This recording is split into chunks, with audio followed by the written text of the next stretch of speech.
સદા સૌમ્યશી વૈભવે ઉભરાતી આ તો મારી માતૃભાષા છે ગુજરાતી. હું જ્યારે જન્મ્યો ને અને પહેલી વાર રડ્યો ને તો એ પણ ગુજરાતીમાં. એવું મારી મા બોલેલી.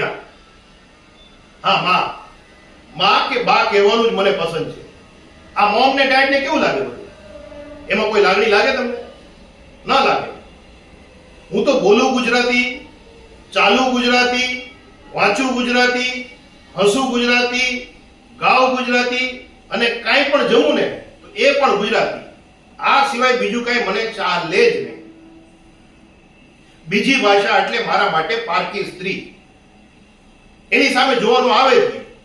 જો હું એની સામે જોઉં ને તો એ મારા માટે મહાપાપ છે.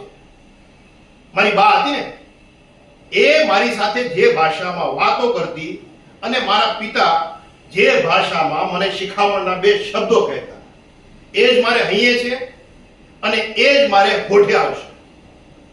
જો મને કોઈ તમે મારી નાખે ને, જો કોઈ કદાચ મને મારી નાખે તો પણ મારે મોઢે વિદેશની કોઈ ભાષા આવે જ નહીં. આવે ને એટલે આવે જ નહીં. અને હું આ કઈ એમ જ વાતો નથી કરતો. આ મારો અંતિમ નિર્ણય છે. અંતિમ નિર્ણય છે મારો. જો આમાં કોઈ ફેર મારવાની કોશિશ કરે ને તો જીવતે જીવતા તો એ શક્ય જ નથી. નથી શક્ય.